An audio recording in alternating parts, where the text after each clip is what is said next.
రాష్ట్రంలో టూరిజం అభివృద్ధికి ప్రత్యేక ప్రణాళికలు రూపొందిస్తూ ఈ రంగం ద్వారా ఉపాధి అవకాశాలు మెరుగుపరిచే దిశగా ప్రభుత్వం ముందుకు వెళుతోందని రాష్ట్ర ఉప ముఖ్యమంత్రి అటవీ పర్యావరణ శాఖ మంత్రి పవన్ కళ్యాణ్ స్పష్టం చేశారు. రాష్ట్రంలో పర్యాటక రంగ అభివృద్ధికి అద్భుతమైన అవకాశాలు ఉన్నాయని అన్నారు.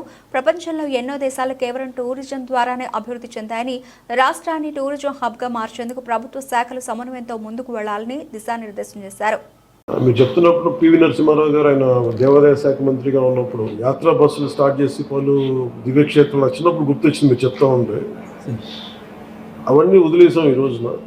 అంటే చాలా మంది మనం టూరిజం అనగానే చాలా పెద్దవి అనుకుంటూ ఉంటాం. అంటే ఇప్పుడు ఏమైపోయిందంటే టూరిజం అంటే వేరే దేశాలకు వెళ్ళడం అయిపోయింది తప్ప మనకి నేటివ్ టూరిజం అనేది ఇదైపోయింది.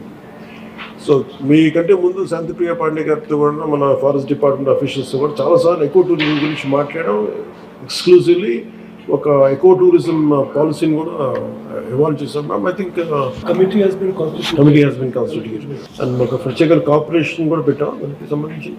We have initiated corporation. When that policy was ready ma'am?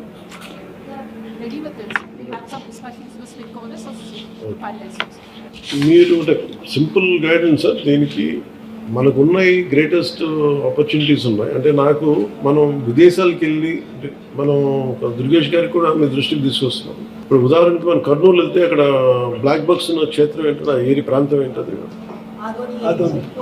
Adoni ఒకటి, తర్వాత మనం సిద్ధవటం ఒకటి. అంటే అపార్ట్ ఫ్రమ్ వీటన్నిటికంటే కూడా ఇవన్నీ ఎకో టూరిజం స్పాట్స్ లాగా ఉంటాయి. అడ్వెంచర్ టూరిజం లాగా. అంటే మనకి ఫెంటాస్టిక్, మనకి టెంపుల్స్ కానీ తర్వాత ఎకో టూరిజం సైట్స్ కానీ ఇవన్నీ అంటే మెయిన్ మనం దృష్టిలో ఏం పెట్టుకోవాలంటే మీరు ఫిలిమ్స్ని చాలా పాపులర్ చేయాలి.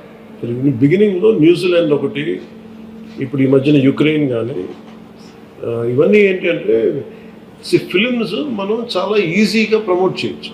అంటే ఇప్పుడు న్యూజిలాండ్ ఏమన్నదంటే